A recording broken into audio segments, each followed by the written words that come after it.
ರಂಜಿಸುತ್ತೆಲ್ಲರೊಳಗಾಹ್ಲಾದ ಪಡುವನು ಭಕ್ತವತ್ಸಲ ಭಾಗ್ಯ ಸಂಪನ್ನ. ದಾಸರ ಮತ್ತೊಂದು ಸರಳವಾದ ನಿರೂಪಣೆ. ಮನ ಮೊದಲಾದ ಕರಣದೊಳು ಕರಣ ಅಂದರೆ ಇಂದ್ರಿಯ, ಮನಸ್ಸು ಮೊದಲಾದ ಇಂದ್ರಿಯಗಳಲ್ಲಿ ತಾನೇ ಇಂದ್ರಿಯಗಳ ಆಕಾರದಲ್ಲಿದ್ದು ಇಂದ್ರಿಯಗಳ ಒಳಗೆ ತೋದಕನು ಪ್ರೇರಕನೂ ಆಗಿ ವಿಷಯವನೈದುವನು ವಿಷಯಗಳನ್ನು ಹೊಂದುವನು, ಅಂದರೆ ವಿಷಯಗಳ ಸಂಪರ್ಕ ಅವನಿಗಾಗತ್ತೆ. ನಿಜ ಪೂರ್ಣ ಸುಖಮಯ. ನಿಜ ಪೂರ್ಣ ಸುಖ ಅಂದರೆ ನಿಜ ಅನ್ನೋದನ್ನು ಮತ್ತೆ ನೋಡೋಣ. ಪೂರ್ಣ ಸುಖ, ದುಃಖ ಸಂಪರ್ಕ ಇಲ್ಲದ ಸುಖ, ಆ ಸುಖವೇ ನಿಜ ದೇಹವಾಗಿ ಉಳ್ಳವನು. ಅಲ್ಲಿ ಸ್ವರೂಪಭೂತವಾದ ಅಂತಿದೆ, ಅದರ ಬದಲು ಹೀಗಿಟ್ಕೊಳ್ಬೇಕು: ಪೂರ್ಣ ಸುಖಮಯ, ದುಃಖ ಮಿಶ್ರಿತವಾಗದಿರುವ ಸುಖವೇ ನಿಜ ದೇಹವಾಗಿ ಉಳ್ಳವನು. ಮತ್ತು ಗ್ರಾಹಕನು ಅಂತಿದೆ. ಅಲ್ಲಿ ಪ್ರಶ್ನೋತ್ತರದಲ್ಲಿ 2 ಅಂತಿದೆ ಅಲ್ವಾ, ಅಲ್ಲಿಗೆ ನೀವು ಗಮನಿಸ್ಬೋದು. ನಾನು ಒಂದು ಗುರುತು ಹಾಕಿದ್ದೀನಿ, ಅಲ್ಲಿ ಬಹಳ ಸರಿಯಾಗಿ ವಿವರಣೆ ಇದೆ. ಅಲ್ಲಿ ಅವನಿಗೆ ಗ್ರಾಹ್ಯ ಅಂತ ಹೆಸರು, ಗ್ರಾಹಕ ಅಂತಲೂ ಹೆಸರು. ಗ್ರಾಹಕ ಅಂತ ಹೆಸರು ಹೇಗೆ ಅಂದರೆ, ಗ್ರಾಹ್ಯ ಅಂದರೆ ಕಣ್ಣಿದೆ, ಕಣ್ಣು ಪದಾರ್ಥದ ಜ್ಞಾನವನ್ನು ಉಂಟು ಮಾಡುತ್ತಾದ್ದರಿಂದ ವಿಷಯವನ್ನು ತೋರಿಸಿಕೊಡುವಂತಹ ಇಂದ್ರಿಯಗಳ ಒಳಗೆ, ಕಣ್ಣಿನ ಒಳಗೆ ಪರಮಾತ್ಮ ಇದ್ದಾನೆ, ಅವನಿಗೆ ಗ್ರಾಹಕ ಅಂತ ಹೆಸರು. ಕಣ್ಣಿನಿಂದ ಏನಾಗುತ್ತೆ? ಅಕ್ಷರ ಗೊತ್ತಾಗತ್ತೆ. ಹಾಗಾದರೆ ಒಂದು ಇಂದ್ರಿಯಗಳ ಮೂಲಕ ಒಂದು ವಸ್ತುವಿನ ಜ್ಞಾನ ಬರುತ್ತೆ. ಯಾವುದರ ಜ್ಞಾನ ಬರುತ್ತೋ ಜ್ಞಾನವನ್ನು ಉಂಟು ಮಾಡುವ ಇಂದ್ರಿಯಗಳ ಒಳಗೂ ಅವನಿದ್ದಾನೆ, ಅದರಿಂದ ಅವನಿಗೆ ಗ್ರಾಹಕ ಅಂತ ಹೆಸರು. ಇನ್ನು ತಿಳಿಯಲ್ಪಡುವ ವಿಷಯದಲ್ಲೂ ವಸ್ತುವಿನಲ್ಲೂ ಅವನಿದ್ದಾನೆ, ಅವನಿಗೆ ಗ್ರಾಹ್ಯ ಅಂತ ಹೆಸರು. ಹೀಗಿರ್ತಾನೆ ವೇದವೇದ್ಯನು. ವೇದಗಳಿಂದ ಇವನನ್ನು ಅರ್ಥ ಮಾಡಿಕೊಳ್ಳಿಕ್ಕೆ ಸಾಧ್ಯ. ಆದರೆ ಹೇಗಿರ್ತಾನೆ ಅಂತಂದರೆ, ತಿಳಿಯದವನ ಉಪಾಧಿ, ಅಂದರೆ ಪೂರ್ಣವಾಗಿ ಇವನ ಬಗ್ಗೆ ಯಾರಿಗೂ ಜ್ಞಾನ ಇಲ್ಲ. ಎಲ್ಲರ ಒಳಗೂ ಇದ್ದು ಭಾಗ್ಯ ಸಂಪನ್ನ, ಒಳ್ಳೆಯ ಭಾಗ್ಯ ಸಂಪತ್ತನ್ನು ಹೊಂದಿದ್ದಾನೆ. ಭಕ್ತವತ್ಸಲ, ಭಕ್ತರಲ್ಲಿ ವಾತ್ಸಲ್ಯವುಳ್ಳವನು. ಭುಂಜಿಸುತ್ತಾ ವಿಷಯ ಭೋಗ ಮಾಡುತ್ತಾ ಆಹ್ಲಾದ ಪಡುವನು, ಅಂದರೆ ಸಂತೋಷ ಹೊಂದುವನು. ಇದರ ಅಭಿಪ್ರಾಯ ಏನು ಅಂದರೆ, ನಮಗೆ ಮೂಗಿದೆ, ಕಣ್ಣಿದೆ, ಕಣ್ಣಿನ ಒಳಗೆ ಕಣ್ಣಿನ ಆಕಾರದಿಂದ ಪರಮಾತ್ಮ ಇದ್ದಾನಂತೆ. ಅವನಿಲ್ಲದೆ ಹೋದರೆ ಕಣ್ಣು ಕೆಲಸ ಮಾಡಲ್ಲ. ಇಂದ್ರಿಯಗಳ ಒಳಗೂ ಇದ್ದಾನೆ, ಪ್ರೇರಕನಾಗಿದ್ದಾನೆ. ತೋದಕನು, ಪ್ರೇರಕ ಅಂದರೆ ಕಣ್ಣು ನೋಡುವಂತೆ ಪ್ರೇರಣೆ ಮಾಡ್ತಾನೆ. ನಮ್ಮ ತಂದೆ ಮಕ್ಕಳು ಒಳ್ಳೆಯ ವ್ಯಕ್ತಿಗಳಾಗಿ ಬೆಳೆಯುವುದಕ್ಕೆ ಪ್ರೇರಣೆ ಮಾಡ್ತಾರೆ, ಹೇಗೋ ಹಾಗೆ ಇಂದ್ರಿಯ ಕೆಲಸ ಮಾಡಲಿಕ್ಕೆ ಪ್ರೇರಣೆ ಉಂಟು ಮಾಡ್ತಾನೆ. ಅದರಿಂದ ಅವನು ತೋದಕ, ಪ್ರೇರಕ. ವಿಷಯವನ್ನು ಹೊಂದುವನು ಅಂದರೆ ಎಲ್ಲ ವಿಷಯ ಪದಾರ್ಥಗಳ ಸಂಪರ್ಕ ಅವನಿಗಾಗುತ್ತೆ. ಇಂದ್ರಿಯ ನೋಡುತ್ತಲ್ವ, ನೋಡೋದು ಅಂದರೆ ಏನು? ವಸ್ತುಗೂ ಅದಕ್ಕೂ ಒಂದು ಕನೆಕ್ಷನ್ ಇರುತ್ತೆ. ಆ ಕನೆಕ್ಷನ್ನು ದೇವರಲ್ಲೂ ನಾವು ಕಾಣಲಿಕ್ಕೆ ಸಾಧ್ಯ. ಹಾಗಾದರೆ ಅವನಿಗೆ ಕನೆಕ್ಷನ್ ಇದೆ ಅಂದರೆ ಏನು? ಅಪೂರ್ಣನೇ ಅಂದರೆ ಹಂಗಲ್ಲ ಅಂತೆ. ಯಾವಾಗಲೂ ಪೂರ್ಣ. ಸುಖವೇ ದೇಹವಾಗಿ, ಅವನ ದೇಹ ಸುಖವೇ ಆನಂದವೇ ದೇಹವಾಗಿ ಉಳ್ಳವನು. ಪರಮಾತ್ಮನ ದೇಹ ಹೇಗೆ? ಆನಂದವೇ ಅವನ ದೇಹ. ಮತ್ತು ಗ್ರಾಹಕನು ಅಂದರೆ 2 ತರಹ ವಸ್ತುಗಳಿರುತ್ತೆ. ಒಂದು ಇಂದ್ರಿಯಗಳ ಒಳಗೆ, ಅದರಿಂದ ಜ್ಞಾನ ಬರಲಿಕ್ಕೋಸ್ಕರ ಪರಮಾತ್ಮ ಇದ್ದಾನೆ, ಅವನಿಗೆ ಗ್ರಾಹಕ ಅಂತ ಹೆಸರು. ಇಂದ್ರಿಯಗಳಿಂದ ಈ ಒಂದು ವಸ್ತುವಿನ ಜ್ಞಾನ ಬರುತ್ತೆ. ಕಣ್ಣಿನಿಂದ ಮುಂದಿರೋ ವ್ಯಕ್ತಿ ಇವನು ಯಾರು ಅಂತ ಗೊತ್ತಾಗುತ್ತೆ. ಅದರಿಂದ ಯಾವುದರ ಜ್ಞಾನ ಬರಬೇಕೋ ಅದರ ಒಳಗೂ ಇದ್ದಾನೆ, ಅದರಿಂದ ಗ್ರಾಹಕ ಅಂತ ಹೆಸರು. ಇಂದ್ರಿಯದ ಒಳಗಿರೋದ್ರಿಂದ ಅವನಿಗೆ ಗ್ರಾಹಕ ಅಂತ ಹೆಸರು. ಯಾವ ವಸ್ತುವಿನ ಜ್ಞಾನ ಬರಬೇಕು? ಎದುರುಗಿರೋ ವ್ಯಕ್ತಿಯ ಜ್ಞಾನ ಬರಬೇಕು. ಜ್ಞಾನ ಬರಬೇಕಾದ ವ್ಯಕ್ತಿಯ ಒಳಗೂ ಇರೋದ್ರಿಂದ ಅವನಿಗೆ ಗ್ರಾಹ್ಯ ಅಂತ ಹೆಸರು.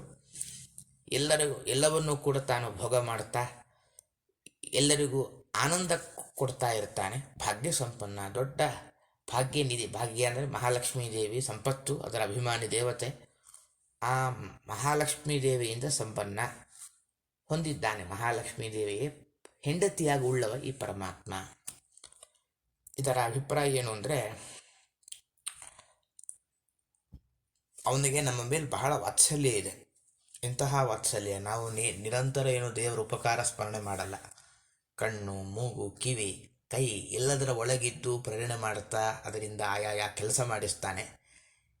ಕೈಯಿಂದ ಒಂದು ವಸ್ತು ಇಟ್ಟುಕೊಳ್ತೇವೆ, ವಸ್ತುವಿನ ಒಳಗೂ ಇದ್ದಾನೆ, ಅವನಿಗೆ ಗ್ರಾಹ್ಯ ಅಂತ ಹೆಸರು. ಕೈಯ ಒಳಗೂ ಇದ್ದಾನೆ, ಅವನಿಗೆ ಗ್ರಾಹಕ ಅಂತ ಹೆಸರು. ಹೀಗೆ ಎಲ್ಲ ಕಡೆ ಇದ್ದು ಕೆಲಸ ಮಾಡ್ತಿರ್ತಾನೆ. ವಾತ್ಸಲ್ಯ ಇದೆ ಅವನಲ್ಲಿ ಅಂತ. ವಾತ್ಸಲ್ಯ ಅಂದರೆ ಏನು? ಇನ್ನೊಬ್ಬರಿಗೆ ಸುಖ ಆಗಲಿ ಅಂತ ಕೆಲಸ ಮಾಡಬೇಕು. ಸುಖ ಆದಾಗ ಸಂಕಟ ಪಡಬಾರದು. ಜೀವರಿಗೆ ಸುಖ ಆಗಲಿ ಅಂತ ಕೆಲಸ ಮಾಡ್ತಾನೆ, ಅಯ್ಯಯ್ಯೋ ಇವರಿಗೆ ಸುಖ ಆಗ್ಬಿಡುತ್ತಲ್ಲ ಅಂತ ಸಂಕಟ ಪಡೋದಿಲ್ಲ. ಇದು ದೇವರ ಅದ್ಭುತವಾದ ಒಂದು ಗುಣ. ಇದು ಈ ಪದ್ಯಕ್ಕೆ ಸಂಬಂಧಪಟ್ಟ ಅಭಿಪ್ರಾಯ. ಪ್ರಶ್ನೋತ್ತರ ಗಮನಿಸುವುದು ಅಂದರೆ, ಹರಿ ವಿಷಯಗಳನ್ನು ಹೇಗೆ ಹೊಂದುವನು ಅಂದರೆ, ವಿಷಯಗಳ ಸಂಪರ್ಕ ಅವನಿಗೆ ಹೇಗಾಗತ್ತೆ ಅಂದರೆ, ಇಂದ್ರಿಯಗಳ ಒಳಗೆ ನಿಂತು ಪ್ರೇರಕನಾಗಿ, ಅಂದರೆ ಆ ಇಂದ್ರಿಯಗಳಿಂದ ಆ ಕೆಲಸ ಮಾಡಿಸಿ ವಿಷಯಗಳ ಸಂಪರ್ಕವನ್ನು ಪಡಿತಾನವನು.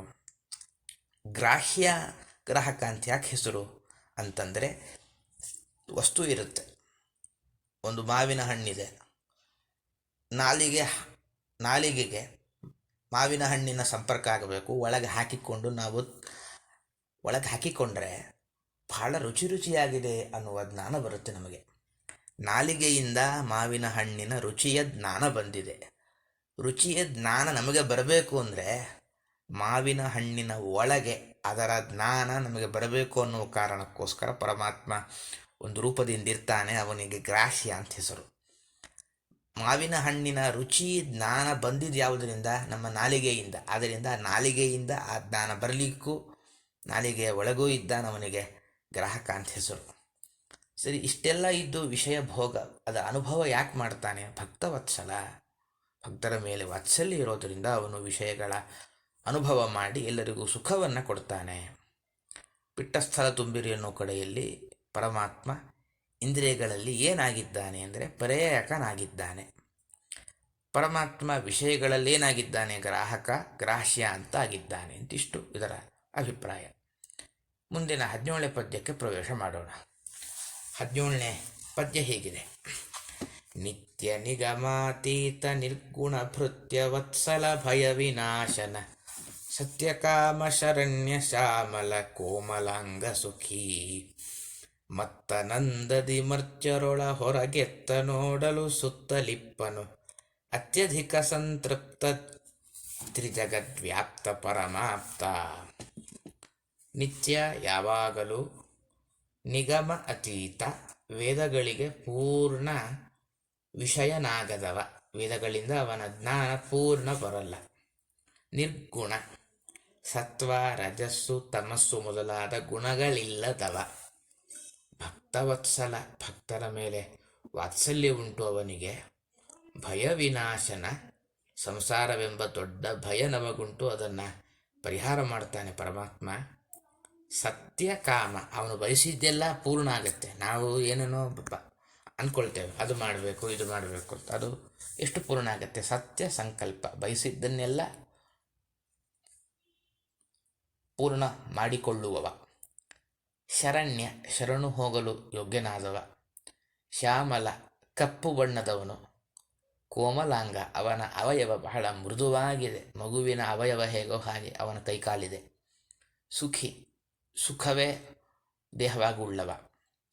ಮತ್ತನಂದದಿ, ಮದ್ಯಪಾನ ಮಾಡಿದವನಂತೆ ನಿರ್ಭಯವಾಗಿ, ಯಾವುದೇ ಭಯ ಇಲ್ಲದೇನೆ. ಮರ್ತ್ಯರ ಅಂದರೆ ಸಾಯುವ ಸ್ವಭಾವವುಳ್ಳ ಪ್ರಾಣಿಗಳ ಒಳ ಹೊರಗೆ, ಒಳಭಾಗದಲ್ಲಿ ಮತ್ತು ಹೊರಭಾಗದಲ್ಲಿ, ದೇಹದ ಒಳಭಾಗದಲ್ಲಿ ಮತ್ತು ದೇಹದ ಹೊರಗಡೆ. ಎತ್ತ ನೋಡಲು ಎಲ್ಲಿ ನೋಡಿದರೂ ಸುತ್ತಲಿಪ್ಪನು, ಸುತ್ತೆಲ್ಲ ನಮ್ಮ ಸುತ್ತೆಲ್ಲ ಇದ್ದಾನೆ.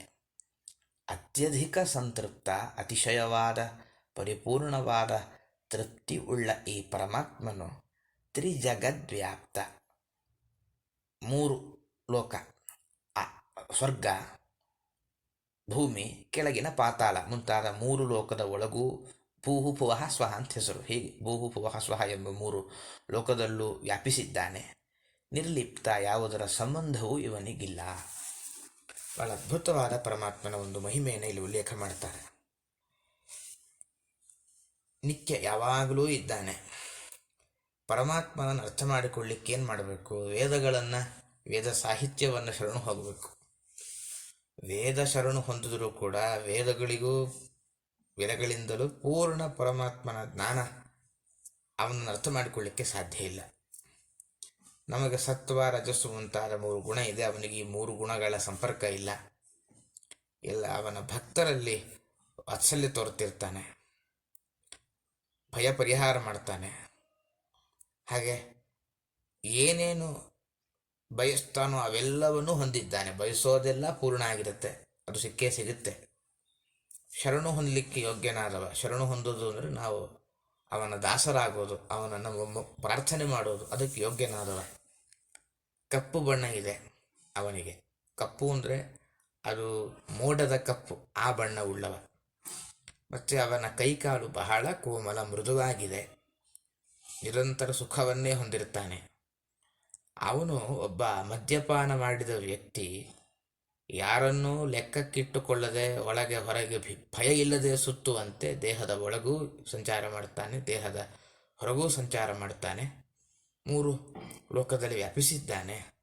ಭಕ್ತರಿಗೆ ಪರಮ ಆಪ್ತ, ತುಂಬ ಬೇಕಾದವ. ಆಪ್ತ ಅಂದರೆ ಹೊಂದಲು, ಭಕ್ತರಿಂದ ಹೊಂದಲ್ಪಡುವ ಮೋಕ್ಷದಲ್ಲಿ ತುಂಬ ಬೇಕಾದವ ಯಾರು ಅಂದರೆ ಅದು ಪರಮಾತ್ಮ ಅಂತ. ಇದು ಅವನ ಅದ್ಭುತವಾದ ಒಂದು ಮಹಿಮೆ. ಸಾಮಾನ್ಯ ಯಾರಿಗೆ ಎಲ್ಲ ಸಿಕ್ಕಿರುತ್ತೋ, ಏನೇನು ಪಡಿಬೇಕು ಜೀವನದಲ್ಲಿ ಎಲ್ಲ ಸಿಕ್ಕಿರುತ್ತೆ. ಒಂದು 60ರ ತನಕ ಬಂದಾಗ ಒಂದು ಮನೆ ಆಗಿರುತ್ತೆ, ಮಕ್ಕಳು ಸೆಟಲ್ ಆಗಿರ್ತಾರೆ. ಹೀಗಿದ್ದಾಗ ಅವರು ಪರಮಾಪ್ತ, ಎಲ್ಲರಿಗೂ ಬೇಕಾಗ್ತಾರೆ. ಯಾರ ಹಂಗೂ ಅವ್ರಿಗಿರಲ್ಲ, ಖುಷಿಯಾಗಿರ್ತಾರೆ. ಹಾಗೆ ಪರಮಾತ್ಮ ಅತ್ಯಧಿಕ ತೃಪ್ತಿ ಅವನಿಗಿರೋದರಿಂದ ಅವನನ್ನು ಎಲ್ಲ ಕಡೆ ವ್ಯಾಪಿಸಿದ್ದಾನೆ. ಪರಮಾಪ್ತ, ಎಲ್ಲರಿಗೂ ಬೇಕಾದವ. ಪ್ರಶ್ನೋತ್ತರ ಗಮನಿಸೋದು ಅಂದರೆ, ಪರಮಾತ್ಮ ನಿರ್ಗುಣ ಯಾಕೆ ಅಂದರೆ ಸತ್ವಾದಿ ಗುಣಗಳು ಬಂಧಕ, ಅಂದರೆ ಸಂಸಾರ ಬಂಧನ ಉಂಟು ಮಾಡುತ್ತೆ. ಪರಮಾತ್ಮ ನಿತ್ಯ ಮುಕ್ತ, ಅವನು ಯಾವುದರ ಕಷ್ಟಗಳೂ ಇಲ್ಲ ಅವನಿಗೆ, ಕಷ್ಟದಿಂದ ಬಿಡುಗಡೆ ಹೊಂದಿದವಾದ್ದರಿಂದ ಯಾವಾಗಲೂ ಈ ಸತ್ವಾದಿ ಗುಣ ಅವನಿಗೆ ಇರೋದಿಲ್ಲ ಅನ್ನೋ ಕಾರಣಕ್ಕೆ ಅವನಿಗೆ ನಿರ್ಗುಣ ಅಂತ ಕರೀತಾರೆ. ಅಲ್ಲ, ನಿಗಮಾತೀತ ವೇದಗಳು ಬೇಕಾದಷ್ಟಿದೆ. ಎಷ್ಟೇ ವೇದಗಳಿದ್ರು ಯಾಕೆ ಅವನ ಒಂದು ಪರಿಜ್ಞಾನ ಅವನನ್ನು ಸರಿಯಾಗಿ ಅರ್ಥ ಮಾಡಿಕೊಳ್ಳಿಕ್ಕೆ ಪೂರ್ಣ ಆಗಲ್ಲ ಅಂದರೆ, ವೇದಗಳು ಎಷ್ಟಿದೆಯೋ ಅದಕ್ಕಿಂತ ಜಾಸ್ತಿ ಮಹಿಮೆ ದೇವರಿಗಿದೆ. ಅದರಿಂದ ವೇದಗಳು ಅನಂತ ಅಂದರೆ ದೇವರು ಅನಂತಾನಂತ, ಬಹಳ ದೊಡ್ಡ ಮಹಿಮೆ ಉಳ್ಳವ, ದೊಡ್ಡ ಮಟ್ಟದ ಮಹಿಮೆ ಉಳ್ಳವಾದ್ದರಿಂದ ನಮಗೆ ಆ ತರಹ ವೇದಗಳ ಮೂಲಕ ಅವನನ್ನು ಪೂರ್ಣ ಅರ್ಥ ಮಾಡಿಕೊಳ್ಳಿಕ್ಕೆ ಸಾಧ್ಯ ಇಲ್ಲ. ಅದು ಸರಿ, ಹೋಗಿ ಸೆರೆಗುಡಕ ಮದ್ಯಪಾನ ಮಾಡಿದವನ ದೃಷ್ಟಾಂತ ಕೊಡೋದು ಸರಿಯಾ ಅಂದರೆ, ಶಾಸ್ತ್ರದಲ್ಲಿ ಒಂದು ಕ್ರಮ ಇರುತ್ತೆ. ಸಣ್ಣದಕ್ಕೆ ದೊಡ್ಡ ದೃಷ್ಟಾಂತ ಕೊಡ್ತಾರೆ, ದೊಡ್ಡದಕ್ಕೆ ಸಣ್ಣ ದೃಷ್ಟಾಂತ ಕೊಡ್ತಾರೆ. ಉದಾಹರಣೆ ಏನು, ನಾವು ಎಲ್ಲ ತಗೊಳ್ಬಾರ್ದು. ಯಾವ ಒಂದು ಹೋಲಿಕೆಯಲ್ಲಿ ಯಾವುದು ಧರ್ಮ ಇಟ್ಟುಕೊಂಡು ಹೋಲಿಕೆ ದೃಷ್ಟಾಂತ ಕೊಟ್ಟಿರ್ತೀವೋ ಅಷ್ಟು ಮಾತ್ರ ಇಟ್ಕೊಳ್ಬೇಕು. ದೃಷ್ಟಾಂತ ಏನು ಅಂದರೆ, ಒಂದು ಸಾಯುಜ್ಯ ಮೋಕ್ಷ ಅಂತಿದೆ. ದೇವರ ದೇಹದ ಒಳಗೆ ಸಾಧಕ ಪ್ರವೇಶ ಮಾಡಿ ದೇವರ ಕಣ್ಣಿಂದ ನೋಡ್ತಾನೆ, ದೇವರ ಕೈಯಿಂದಲೇ ಕೆಲಸ ಮಾಡ್ತಾನೆ. ಅದು ಹೇಗೆ ಅಂದರೆ, ಶಾಸ್ತ್ರದಲ್ಲಿ ಕೊಡೋದು ದೃಷ್ಟಾಂತ, ಭೂತ ಪ್ರೇತಗಳು ಹೇಗೆ ಮನುಷ್ಯರ ಒಳಗೆ ಪ್ರವೇಶ ಮಾಡಿ ಅವನ ಕಣ್ಣು, ಅವನ ಕೈಕಾಲುಗಳಿಂದ ಕೆಲಸ ಮಾಡುತ್ತೋ ಹಾಗೆ ದೇವರ ದೇಹದ ಒಳಗೆ ಮುಕ್ತರು ಪ್ರವೇಶ ಮಾಡಿ ಸುಖದ ಅನುಭವ ಪಡಿತಾರೆ ಅಂತ ಹೇಳ್ತೇವೆ. ಅಂದರೆ ಏನು, ಪಿಶಾಚಿ ಥರ ಮುಕ್ತರು ಅಂತಲ್ಲ. ಪಿಶಾಚಿ ಹೇಗೆ ಅನಾಯಾಸವಾಗಿ ದೇಹದ ಒಳಗೆ ಪ್ರವೇಶ ಮಾಡುತ್ತೋ ಹಾಗೆ ಇವರು ಪರಮಾತ್ಮನ ದೇಹದ ಒಳಗೆ ಪ್ರವೇಶ ಮಾಡ್ತಾರೆ ಅಂತಿಷ್ಟೇ ನಾವೆಲ್ಲ ಅರ್ಥ ಮಾಡಿಕೊಳ್ಬೇಕು. ಇಲ್ಲೂ ಕೂಡ ಮದ್ಯಪಾನ ಮಾಡಿದವನಿಗೆ ಹೇಗೆ ಭಯ ಇರಲ್ಲೋ ಹಾಗೆ ಪರಮಾತ್ಮನಿಗೆ ಭಯ ಇಲ್ಲ ಅಂತಿಷ್ಟೇ ಅರ್ಥ ಮಾಡಿಕೊಳ್ಬೇಕು ಹೊರತು ಬೇರೆ ಯಾವ ಅಂಶದಲ್ಲೂ ನಾವು ಅದನ್ನು ಹೊಂದಾಣಿಕೆ ಮಾಡಿಕೊಳ್ಳಬಾರ್ದು. ಇದೊಂದು ಶಾಸ್ತ್ರದ ಕ್ರಮ ಮತ್ತು ಬುದ್ಧಿ ಕೆಲಸ. ಈ ಥರದ್ದು ಬುದ್ಧಿಗೆ ಕೆಲಸ ಕೊಡುವ ಅನೇಕ ಅಂಶವನ್ನು ದಾಸರು ಉಲ್ಲೇಖ ಮಾಡಿ ಬುದ್ಧಿ ಚುರುಕು ಮಾಡ್ತಾರೆ. ಯಾವ ಅಂಶ ಅರ್ಥ ಮಾಡಿಕೊಳ್ಬೇಕು ಅನ್ನೋದು ನಾವಲ್ಲಿ ಗಮನಿಸ್ತಾ ಹೋಗಬೇಕಾಗತ್ತೆ. ಯಾವುದರ ಹೋಲಿಕೆಯನ್ನು ಯಾವುದಕ್ಕೆ ಕೊಟ್ಟಿದ್ದಾರೆ ಅಂದರೆ, ಮದ್ಯಪಾನ ಮಾಡಿದ ವ್ಯಕ್ತಿ ಹೋಲಿಕೆಯನ್ನು ದೇವರಿಗೆ ಕೊಟ್ಟಿದ್ದಾರೆ. ಸರಿ, ಹೋಲಿಕೆ ಕೊಡುವ ಶಬ್ದ ಯಾವುದು? ಉಪಮಾನವಿದ್ದ ಶಬ್ದ ಅಂದರೆ ಹೋಲಿಕೆ ಕೊಡುವ ಶಬ್ದ ಯಾವುದು ಅಂದರೆ ಮತ್ತನಂದದಿ ಅನ್ನೋದು ಹೋಲಿಕೆ ಕೊಡುವಂತಹ ಶಬ್ದ. ಬಿಟ್ಟ ಸ್ಥಳ ತುಂಬಿರಿ ಅಂದರೆ ದೇವರು ವಿಷಯನಾಗೋದಿಲ್ಲ. ಯಾವುದಕ್ಕೆ? ವೇದಗಳಿಗೆ ಪೂರ್ಣ ದೇವರು ವಿಷಯನಾಗಲ್ಲ. ವೇದಗಳಿಂದ ಪೂರ್ಣ ಪರಮಾತ್ಮನ ಜ್ಞಾನ ಬರೋದಿಲ್ಲ. ಪರಮಾತ್ಮ ಎಲ್ಲರ ಒಳಗಿದ್ದಾನೆ. ಹೇಗೆ? ಮತ್ತನಂತೆ. ಮದ್ಯಪಾನ ಮಾಡಿದ ವ್ಯಕ್ತಿ ನಿರ್ಭಯನಾಗಿ ಎಲ್ಲರ ಒಳ ಹೊರಗಿರುವಂತೆ ದೇವರು ಇದ್ದಾನೆ ಅಂತ ಇದು ಈ ಪದ್ಯಕ್ಕೆ ಸಂಬಂಧಪಟ್ಟ ಅಭಿಪ್ರಾಯ. ಈಗ ಮುಂದಿನ ಪದ್ಯಕ್ಕೆ ಹೋಗೋಣ. ಬಹಳ ಒಂದು ಸುಂದರವಾದ ದೃಷ್ಟಾಂತ ಕೊಟ್ಟು 3 ತರಹದ ಜೀವರಲ್ಲಿ ದೇವರು ಹೇಗಿದ್ದಾನೆ, ಏನೇನು ಮಾಡ್ತಾನೆ ಅನ್ನೋದನ್ನು ಸ್ಪಷ್ಟಪಡಿಸ್ತಾರೆ.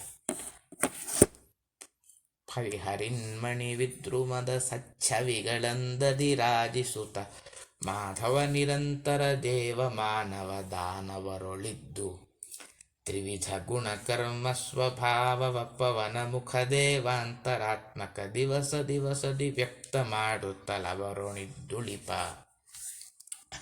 ಪವಿ ಅಂದರೆ ವಜ್ರ, ಹರಿನ್ಮಣಿ ಕಪ್ಪು ಬಣ್ಣ ಇರುವ ಒಂದು ಮಣಿ, ವಿದ್ರುಮ ಹವಳದ, ಸಚ್ಛವಿಗಳಂದದಿ ಉತ್ತಮವಾದ ಕಾಂತಿಯಂತೆ, ರಾಜಿಸುತ್ತಾ ಶೋಭಿಸುತ್ತಾ, ಮಾಧವ ಲಕ್ಷ್ಮಿಯ ಗಂಡನಾದ ಪರಮಾತ್ಮನು ನಿರಂತರ ಯಾವಾಗಲೂ ಕೂಡ ದೇವತೆಗಳಲ್ಲಿ ಕೆಂಪು ಶುಭ್ರ ಅಂದರೆ ಬಿಳಿ ಬಣ್ಣದಿಂದ, ಮಾನವ ಮನುಷ್ಯರಲ್ಲಿ ಕೆಂಪು ಬಣ್ಣದಿಂದ, ದಾನವರಲ್ಲಿ ದೈತ್ಯರಲ್ಲಿ ಕಪ್ಪು ಬಣ್ಣದಿಂದ ಪ್ರಕಾಶಮಾನನಾಗಿದ್ದು, ತ್ರಿವಿಧ ಗುಣ 3 ವಿಧವಾದ ಸತ್ವರಜಸ್ ತಮಸ್ ಮುಂತಾದ ಗುಣಗಳನ್ನು, ಕರ್ಮ ಸ್ವಭಾವವ ಅವರವರು ಕರ್ಮ ಮಾಡುವ ಸ್ವಭಾವವನ್ನು, ಪವನ ಮುಖ ದೇವಾಂತರಾತ್ಮಕ ವಾಯುದೇವರೇ ಮೊದಲಾದ ಒಂದು ತತ್ವಾಭಿಮಾನಿ ದೇವತೆಗಳ ಒಳಗೆ ತಾನು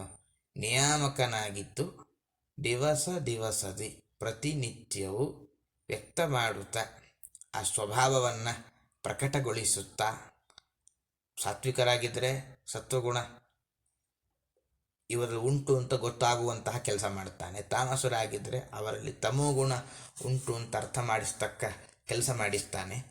ಅವರೊಳಿದ್ದುಣಿಪ ಅವರಿಗೆ ಸುಖ ದುಃಖ ಕೊಡುತ್ತಾನೆ. ಬಹಳ ಚಂದದ ಒಂದು ವಿಷಯವನ್ನು ಇಲ್ಲಿ ಉಲ್ಲೇಖ ಮಾಡ್ತಾ ಇದ್ದಾರೆ ದಾಸರು.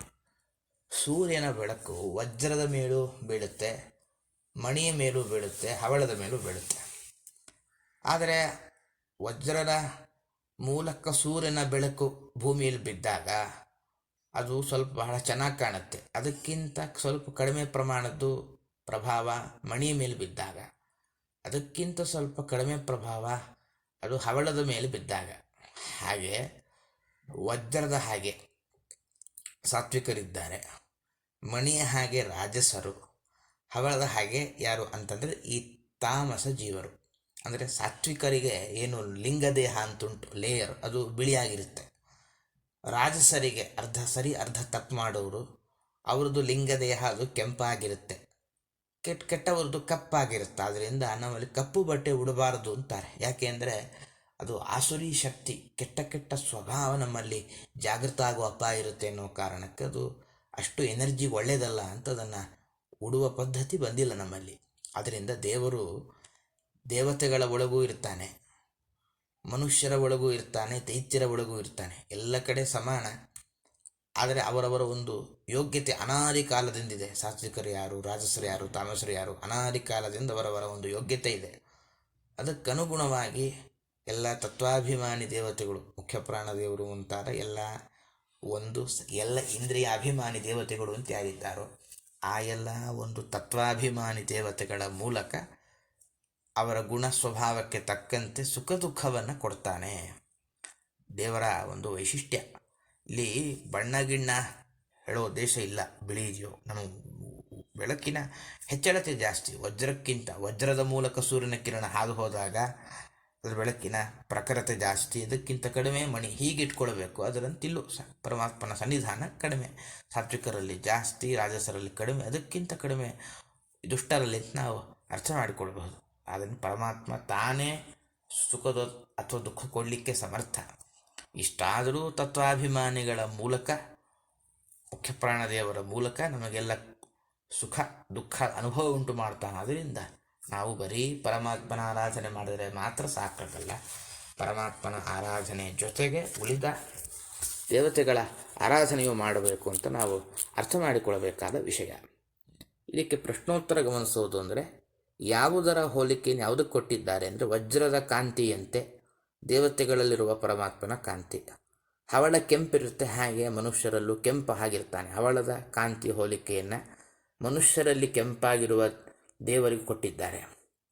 ಕಪ್ಪಾದ ಮಣಿಯಲ್ಲಿ ಇರುವ ಕಪ್ಪು ಬಣ್ಣದ ಹೋಲಿಕೆಯನ್ನು ದುಷ್ಟರಲ್ಲಿ ಇರುವಂತಹ ಪರಮಾತ್ಮನಿಗೆ ಒಂದು ಕಪ್ಪು ಬಣ್ಣ ಇದೆ, ಅವನಿಗೆ ಕೊಟ್ಟಿದ್ದಾರೆ ಅಂತ ಹೀಗರ್ಥ.